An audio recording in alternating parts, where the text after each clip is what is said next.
Espace TV, le 22h.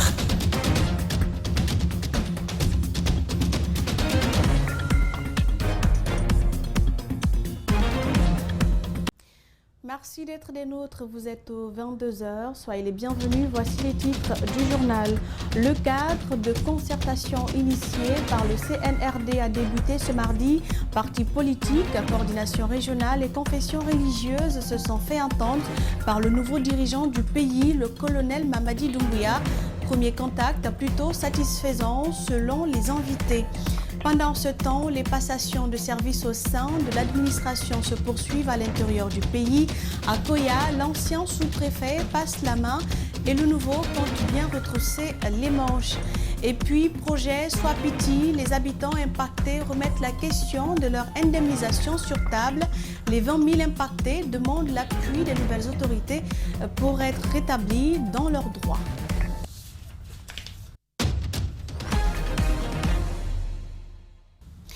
Bonsoir à tous. Impliquer l'ensemble des forces politiques aux gestions de définition des missions de la transition, c'est l'objectif du cadre de concertation initié par les nouvelles autorités du pays. Pour l'occasion, plus d'une centaine de partis politiques ont pris part à cette rencontre au Palais du Peuple. Pour le moment, ces partis politiques se disent satisfaits des premiers pas de la junte et rendront compte à leurs membres en vue de faire des propositions à la junte en retour. Al-Seni Baré et Aliouba pour les détails. Mardi 14 septembre 2021, entrée de la salle du 2 octobre, les leaders politiques sont en rang, d'abord pour s'inscrire et obtenir les accréditations avant d'accéder à la salle. La rencontre entre les leaders politiques et le président du CNRD va durer plus d'une heure. Le président du CNRD, dans son discours, il a dit qu'il souhaitait avoir la contribution de tous les acteurs politiques dans la construction de cette transition, dans la définition de ces termes, de ces missions et de ces termes.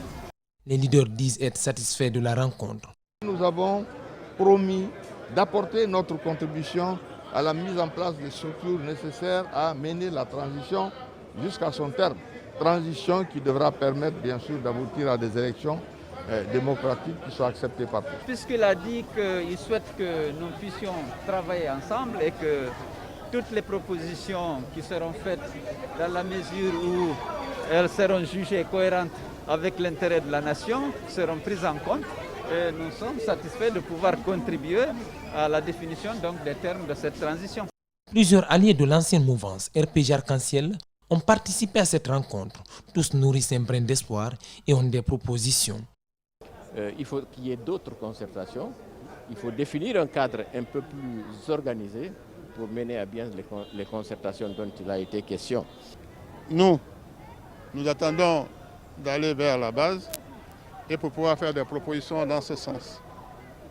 Dans ce cadre de concertation, aucun parti politique n'est exclu, à l'image de l'UFDG, de l'UFR, le parti d'Ousmane Dadi, le modèle d'Aliouba.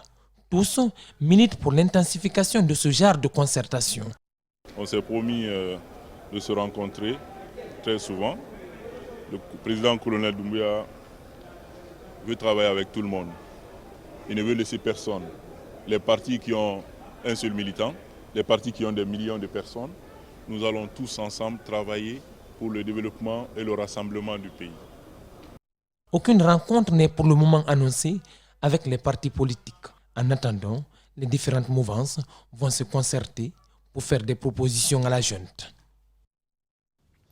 Les leaders politiques ont répondu présents à l'appel du Comité national de rassemblement et de développement ce mardi à Conakry. Cependant, certains représentants des partis politiques n'ont pas eu accès à la salle où s'est tenue la première concertation nationale. Rosaline Goto-Monemou et Ibrahima Soriseng-Souma. Certains partis politiques n'ont pas eu accès à la salle. Ils dénoncent la mauvaise organisation des nouvelles autorités du pays. Ils demandent à ces dernières de revoir leur méthode d'organisation lors des prochaines rencontres. Je crois que la junte devrait, pour le futur, revoir ses méthodes d'organisation parce que sinon ça pose un sérieux problème. Ils ont souhaité que cette transition soit conduite dans l'inclusivité et nous faisons le constat malheureusement qu'aujourd'hui on nous on nous ferme la porte pour accéder à cette classe. Parce qu'il n'était pas normal qu'on convoque les partis politiques, que des critères au préalable ne soient dégagés afin de décanter et permettre véritablement aux partis qui évoluent sur l'échiquier politique ou qui exercent une certaine dynamique ou tout au moins qui avaient participé à des élections majeures de participer à cette rencontre. Ces hommes politiques sont venus à cette première concertation nationale avec des recommandations. Ils suggèrent au Comité national de rassemblement et de développement, entre autres, la mise en place d'institutions fortes et l'allègement du panier de la ménagère. Le PDG insiste dessus, c'est qu'il faut aller vers une refondation totale de l'État guinéen. Il faut aller vers la création d'institutions fortes. Et le colonel, dans son premier discours, il a cité le président Jerry Lawrence. Et je crois que Jerry Lawrence a été véritablement le leader qu'il fallait pour le Ghana. Les denrées alimentaires doivent avoir un prix abordable qui permet à la population de se procurer à manger. 2, le transport. Et en troisième position, nous demandons tout simplement de passer aux actes. Les actes, c'est de construire des institutions fortes, en commençant par la création du CNT, la création de la CENI et l'organisation des élections. C'est sur les médias que ces partis politiques vont devoir suivre le compte-rendu de la rencontre. Ils souhaitent en outre que le président du CNRD prenne en compte les différentes recommandations. Les coordinations régionales ont aussi rencontré les nouvelles autorités du pays. Les deux parties s'accordent sur un point. La Guinée était mal en point. Le mal est diagnostiqué. Il revient à tous les Guinéens de s'unir pour trouver le remède. C'est un reportage de Mamadou Sadio Baldé et Aluba. Les premières mesures prises sont salutaires, confient tous les représentants des coordinations régionales rencontrées. Pour Elhadji Ousmane Baldé, la Guinée était un grand malade qu'il fallait soigner. Ces prières accompagnent l'équipe du colonel Mamadi Doumbouya. Je remercie ceux qui sont enlevés cet handicap sur nous et Inch'Allah, nous combattons encore pour le reste et nous sommes avec Dieu. Chacun de nous va être courageux pour enlever tout l'Allemagne dans ce pays. Vague de condamnation après le renversement du régime Condé. Pour nos Guinéens, souligne le coordinateur de la région forestière, savons que nous venons de loin. J'ai pris la parole pour pouvoir rappeler à la gente que la mission qu'ils sont en train d'accomplir, l'acte qu'ils ont posé, c'est un acte positif pour la nation guinéenne. Car ils ont libéré le peuple guinéen, ils ont libéré la nation guinéenne. Et que si les institutions internationales, la CEDEAO, l'Union européenne, la France condamnent que c'est un coup d'État, nous disons qu'ils sont en train d'accomplir une mission de libération du peuple et non un coup d'État. La Guinée n'est pas à sa première transition. Les dérapages du passé hantent encore les esprits, d'où cet appel à la vigilance. Nous avons confiance pour l'instant. Les travaux qu'ils ont entamés prouvent qu'ils veulent mettre de l'ordre dans le pays. Ils ont réuni les sages, les religieux et les opposants pour unir tout le monde. Ça montre que c'est un président qui veut évoluer.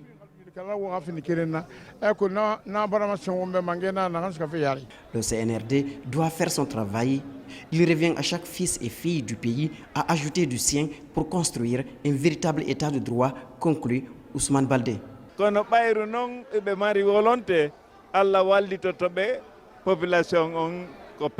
Puisqu'ils ont la volonté, Dieu va les aider. La population est prête pour les assister. Que chacun fasse ce qu'il faut pour que notre pays redevienne correct et honnête.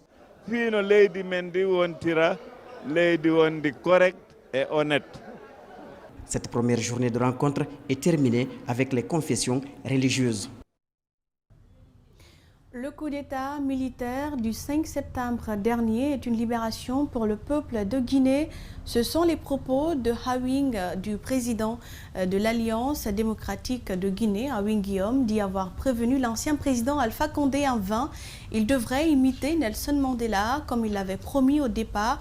Ajoute-t-il, l'homme politique prend acte de la prise du pouvoir par l'armée et s'attend à un véritable changement en Guinée. Justin Leno et Alseni Camara.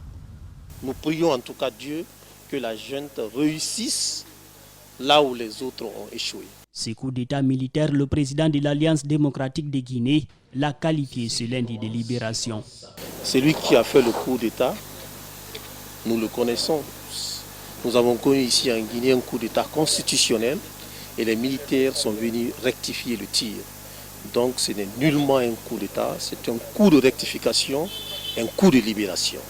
La Guinée, un pays aux ressources censé rendre heureuse sa population, mais plongée sans doute dans une gabegie financière extrême à cause de la malgouvernance, regrette le politicien.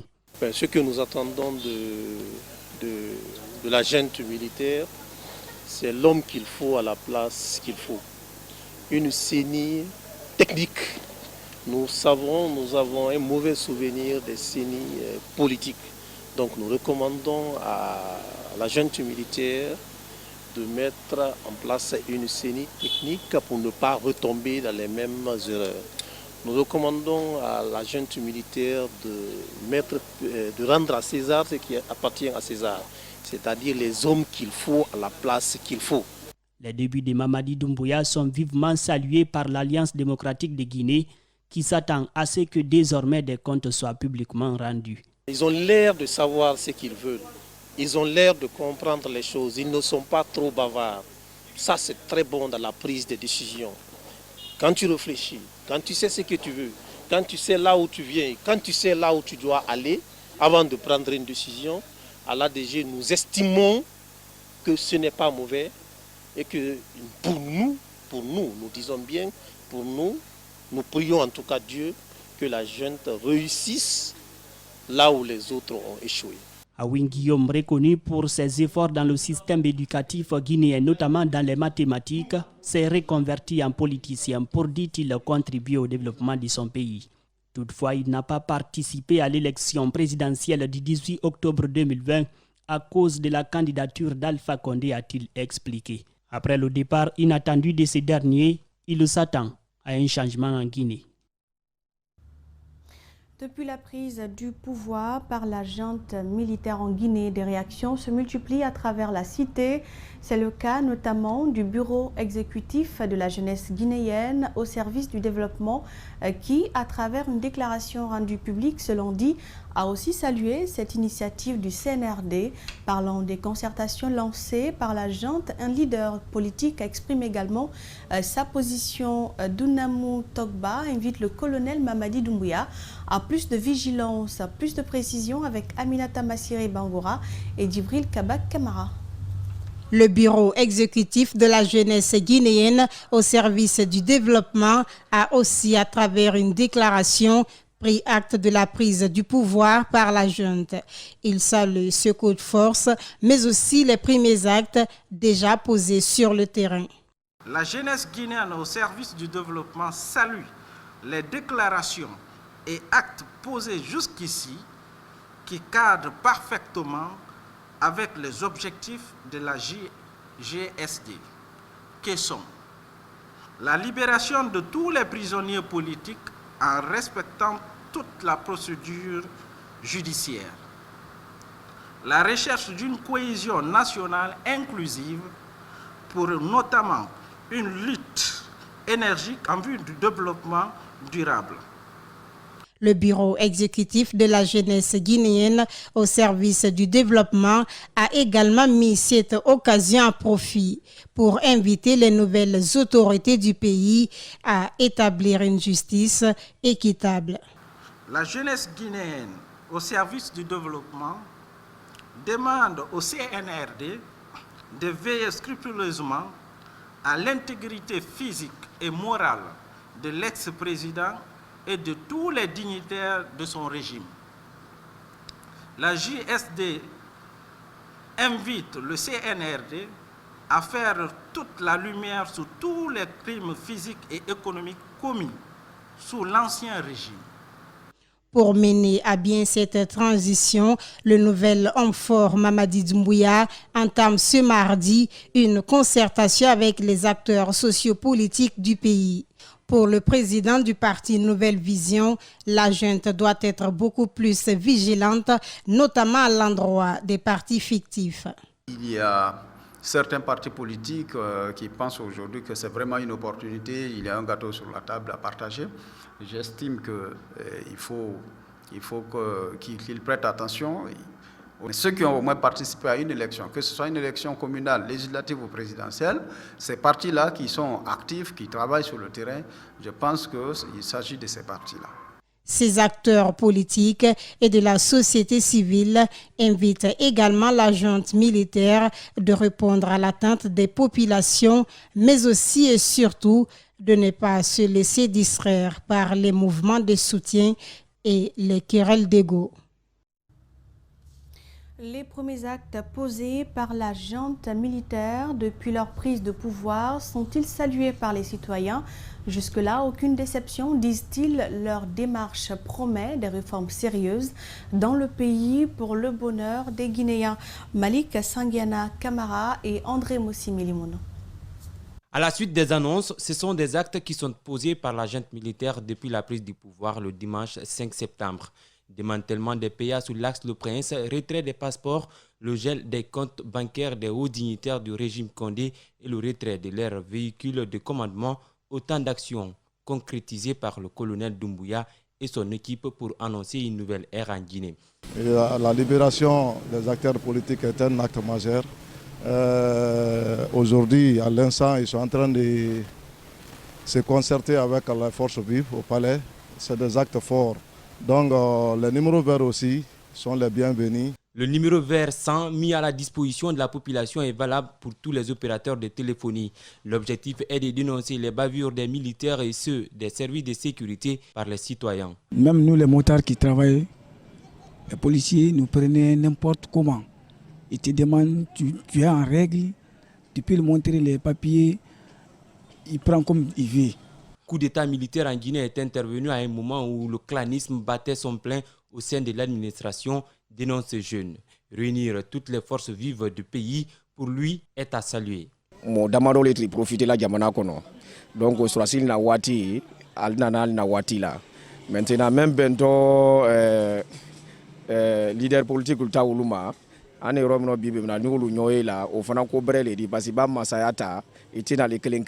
l'ouverture des enquêtes par la junte pour récupérer les biens de l'État des mains des particuliers est tout à fait normale, mais à condition précise ces commerçants qu'elle soit généralisée aux deux régimes précédents. Il doit contrôler, c'est pas grave, ça c'est important. Parce que celui qui vient, il va travailler ça très bien. Contrôle, c'est pas grave, ça c'est obligatoire.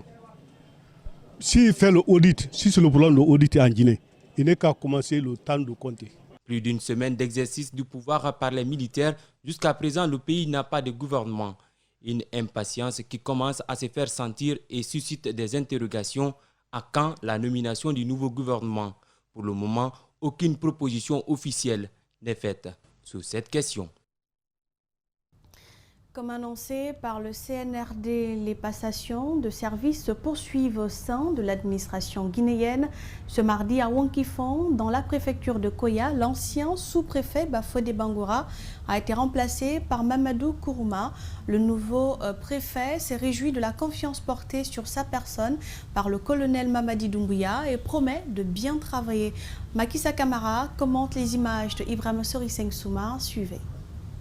L'ancien sous-préfet de Wankifong, Bafodé Bangoura, a dirigé la sous-préfecture pendant 6 ans et part avec un bilan plus ou moins positif.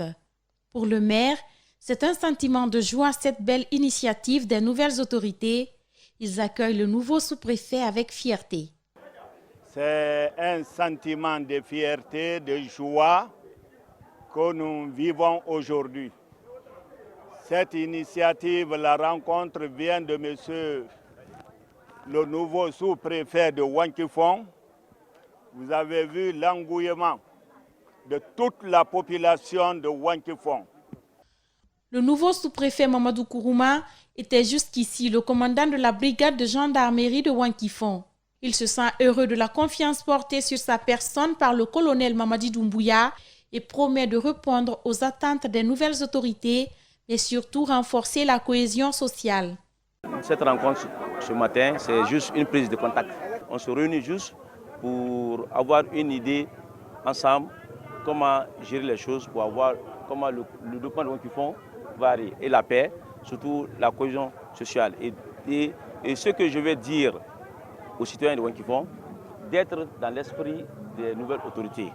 Ce jeune également se dit très heureux de voir à la tête du pays le CNRD. Il apprécie l'esprit de leadership des militaires et souhaite que les Guinéens acceptent de travailler avec le CNRD. Nous aimons ces nouvelles autorités. Nous aimerions qu'ils continuent à diriger ce pays car ils ont de très belles initiatives. Nous, la jeunesse de Wankifong, nous avons beaucoup souffert. Ce remaniement au niveau des collectivités locales a été ordonné par le nouvel homme fort du pays. Au lendemain de la chute du régime Condé, l'initiative de la junte vise à rompre avec l'ancien système qui, selon elle, a littéralement freiné le développement du pays et affecté le vivre ensemble des Guinéens. L'association guinéenne des anciens diplomates a tenu une déclaration ce mardi dans laquelle l'AGAD donne son avis sur la prise du pouvoir par le Comité national du rassemblement et du développement. Les anciens diplomates de Guinée se disent disposés à accompagner la junte pour une transition réussie. Propos recueillis par Djene Bemba Koulibaly et Yacouba Traoré. L'association guinéenne des anciens diplomates tient à exprimer son soutien aux autorités de la transition à la suite de la déclaration officielle de la prise effective du pouvoir par l'armée guinéenne. En effet, les raisons évoquées pour cette action salvatrice, assortie de la détermination des nouvelles autorités d'œuvrer pour la paix, l'unité nationale, la défense de la démocratie et le développement socio-économique du pays. Ce sont là des motifs et des orientations que partage fondamentalement l'Association guinéenne des anciens diplomates. L'AGAD apprécie à leur juste valeur les actes déjà posés, dont, entre autres, la libération des détenus politiques, le démantèlement des PA post-avancés et la mise en disposition d'un numéro vert pour signaler les abus des forces de défense et de sécurité. Dans une déclaration, ce lundi, le mouvement Rouge-Jaune-Vert, MRJV, a pris acte du coup d'État militaire survenu le 5 septembre dernier. À sa tête, colonel Mamadi Doumbouya. Les membres invitent les nouvelles autorités à tout faire pour la réussite de la transition. Une invite qui traduit de nombreuses préoccupations des citoyens qui ne veulent plus revivre les erreurs du passé. Reportage Macky Sall Camara et Abdoulaye Camara. Les membres du mouvement Rouge-Jaune-Vert veulent une véritable rupture. Cette rupture, selon eux, doit être incarnée par la junte, ce qui permettra à la Guinée de sortir de sa léthargie. Si notre pays s'engage dans une nouvelle transition, c'est parce que les transitions passées ont tout simplement été des échecs. Il est donc temps d'essayer une nouvelle médecine sur la base d'une véritable alternative pour la Guinée. Ils exigent également au CNRD de refuser la précipitation, la pression et la focalisation de la nouvelle transition sur le débat politique. De préserver nos valeurs républicaines, aussi et surtout ce cadre juridique et institutionnel devra permettre de mettre fin à la corruption, au détournement des deniers publics, à la personnalisation de la vie publique, à lutter efficacement contre l'impunité chronique dans notre pays. Le mouvement Rouge-Jaune-Vert fait un appel à tous les Guinéens pour accompagner le Comité national du rassemblement et développement. Guinéennes et Guinéens, d'accepter de se comporter, mais surtout de travailler afin que cette ultime transition s'inscrive sur la voie d'un réel changement, une alternative pour la Guinée dans les 10, 20 et 30 années à venir. Pour finir, le mouvement Rouge-Jaune-Vert, créé en 2018, est bien implanté dans le pays. La structure compte s'employer du côté des militaires pour la réussite de la transition. Le président du Conseil national du patronat de Guinée CNPG vient de participer à un forum international en France. Il était question pour les participants d'échanger avec des partenaires autour des problématiques liées aux mines et énergies. Au cours de ce forum, le représentant guinéen a eu le privilège d'intervenir auprès des grandes autorités dans le cadre des intérêts exprimés pour la transformation des matières premières de potentiel minéralier que le pays possède. Mohamed Valek Touré, commentaire.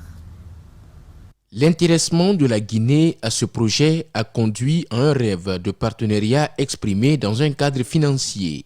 Ce forum organisé à Paris a réuni plus de 2000 participants et 500 banques internationales. Du côté de la Guinée, c'est le président du Conseil national du patronat de Guinée, CNPG, qui a représenté le pays. À ce jour, nous pensons qu'on a fait un travail très fructueux et que nous avons des perspectives qui vont nous conduire à créer des entreprises et avoir des activités pérennes. Des sujets d'ordre minier et énergétique ont été passés au peigne fin pour l'intérêt des pays membres. Un forum organisé sous la présidence de l'ancien Premier ministre français Jean-Pierre Raffarin. Face à la situation du pays, le président du patronat de Guinée se dit préoccupé. Je dirais simplement que nous prenons acte de ce qui se passe dans le pays. Nous savons, et je le sais personnellement, qu'il était temps qu'il y ait un changement de gouvernance. Et à ce jour, il est également temps que nous allons dans une dynamique de refonte totale des activités du secteur privé, des organisations de cette plateforme, de façon à pouvoir mieux fédérer les entreprises et de façon inclusive conduire tout le monde vers une nouvelle dynamique, une nouvelle direction, celle du développement du secteur privé guinéen. Des contacts pour pouvoir exprimer les besoins primaires qui sont entre autres le manque d'énergie et de synergie permettant de conduire le pays dans un développement durable ont été aussi évoqués. L'espoir renaît chez les habitants impactés par le projet Swapiti après le coup de force intervenu le 5 septembre dernier en point de presse ce mardi à Conakry. Ils attendent beaucoup des nouvelles autorités par rapport à leur indemnisation et la réhabilitation de leur route. Il faut rappeler que les impactés de Swapiti sont au nombre de 20 000. Djibril Ba et Aboubakar Kekebangoura nous en disent plus. Les impactés du projet Swapiti relèvent des préfectures de Dibrika, Kindia, Pita et Télémilé. Certes, de nombreux efforts ont été consentis par les autorités. Les habitants de 4 localités reconnaissent cela sans l'ombre d'un doute. Seulement, ils demandent encore plus aux nouvelles autorités. Cette volonté exprimée par le Conseil national de rassemblement et de développement suscite un sentiment d'espoir pour le rétablissement des populations impactées dans leurs droits. L'Union des impactés de Swapiti attire l'attention des nouvelles autorités sur la violation des droits des populations impactées par le projet Swapiti. Ils sont au nombre de 20 000 personnes concernées par les conséquences de la construction du barrage de Swapiti. Un méga-projet qui a sérieusement affecté leur mode de vie et leur environnement. Triste réalité selon cet habitant. Nous attendons pour le moment qu'il y ait un gouvernement de transition et qu'on ait un ministre, c'est-à-dire de l'énergie, et qu'on ait un ministre de l'environnement pour nous permettre de faire une documentation en bonne et due forme et soumettre aux différents ministères concernés. L'indemnisation, voilà ce que demandent en première ligne les communautés de Swapiti. Selon eux, toutes les promesses faites par le régime d'Alpha Condé n'ont pas été tenues. C'est l'indemnisation vraiment qui a fait défaut. Les montants annoncés par les experts qu'on devrait en tout cas verser vraiment au compte de ces impacts de Swapiti n'ont pas arrivé. Donc c'est pourquoi vraiment aujourd'hui nous nous levons et pour nous faire entendre auprès de ces autorités-là qui s'intéressent à ce dossier de Swapiti. La construction du barrage de Swapiti avec une capacité de 450 MW a causé l'inondation de 253 km² de terre. Le gouvernement a déplacé une cinquantaine de villages. Il a également eu l'intention d'en déplacer une dizaine en 2020.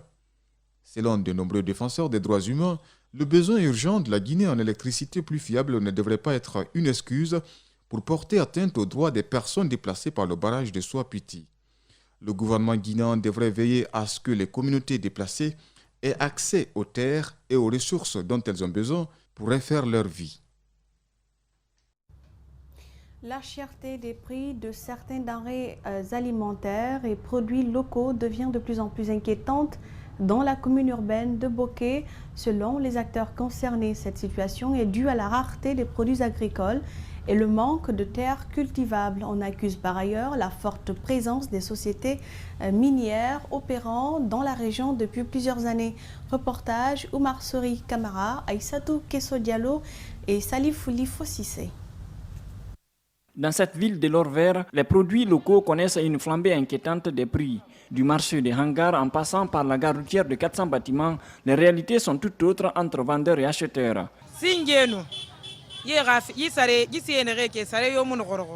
Auparavant, le prix de ces denrées n'était pas coûteux, mais de nos jours, tous ces produits locaux ont connu un prix exorbitant. Nous prenons les produits à Conakry. Le chou était à 80 000 et 50 000. Cette cherté du prix des produits locaux ne reste pas sans conséquence sur l'activité quotidienne de ces femmes vendeuses qui importent souvent ces denrées de première nécessité. 100 000, 80 000. On prenait ces articles à 80 000, voire 100 000 francs guinéens, mais maintenant les prix ont augmenté à 300 000. Une bassine de tomates est à 700 000 francs guinéens actuellement et le transport ne fait qu'augmenter.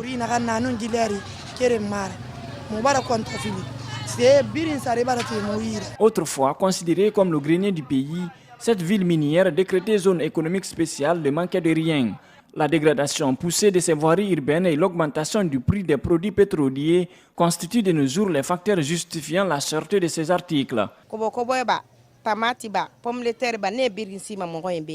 Le gombo, la tomate et la pomme de terre sont tous des produits guinéens, mais leur prix ne fait qu'augmenter. Et chacun trouve une explication en sa faveur. Si ces produits étaient importés, on pouvait comprendre que l'État nous vienne en aide.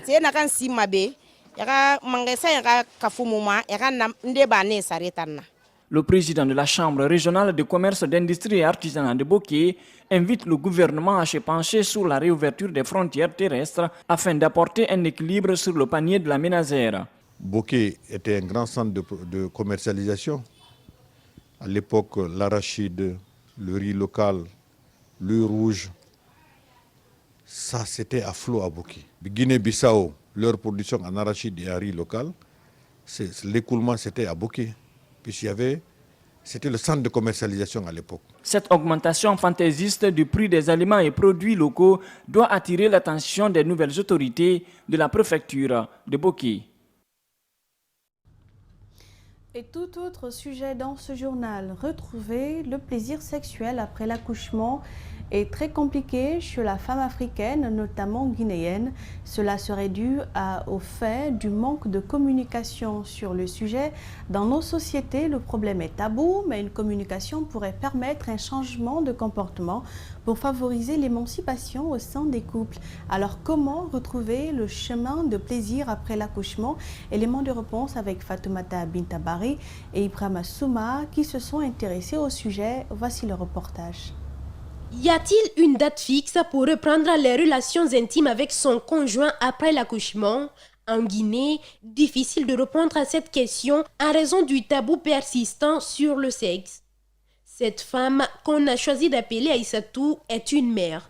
Elle s'est retrouvée avec son mari 6 mois après son premier geste. Moi, je voulais donner un temps à mon corps pour récupérer, puisque l'organisme aussi a besoin de se reposer pour se reconstituer, au fait. Donc, nous avons décidé, pour me permettre de me reposer, que mon corps récupère, d'attendre au moins minimum les 6 premiers mois. Donc, les 6 premiers mois, j'allaitais mon enfant, on était là, ensemble. Certains couples préfèrent attendre 1 à 2 ans avant d'entretenir des relations intimes après la naissance du bébé. Cela est dû le plus souvent à la prise en compte des idées reçues non vérifiées. Pour ce médecin, cette reprise est plus psychologique que physique. C'est purement psychologique, c'est réglé d'abord au niveau du cerveau. Vous savez, la grossesse fait qu'il y a des modifications physiologiques qui surviennent chez la femme. Ces modifications touchent tous les organes, surtout l'organe génital. La plaie guérit dans l'intervalle d'un à 1 mois et demi, soit 45 jours au maximum après l'accouchement par voie basse, même avec épisiotomie, et 2 mois pour la césarienne. Scientifiquement, les relations intimes n'ont aucun effet sur l'enfant et sa mère, sauf si un cas de grossesse se présente. Cette préparation doit se faire chez la femme pendant la grossesse et faire comprendre à son mari aussi que le fait d'entretenir des relations aide la femme à être tranquille, rassurée au sein du couple. Mais ces relations, pour être en sécurité, il faut adopter une méthode de contraception. La méthode de contraception aide beaucoup à mettre le couple en sécurité. Chez certaines femmes, on constate une sécheresse du vagin après l'accouchement. L'usage de certains lubrifiants est recommandé après ces 45 jours ou encore consulter sa sage-femme ou gynécologue pour des séances. Et voilà, c'est un reportage de Fatoumata Binta Paris. Cette édition réalisée par Calisso et toute la rédaction prend fin. Merci pour votre attention. Les infos continuent sur Espace TV. Bonne soirée.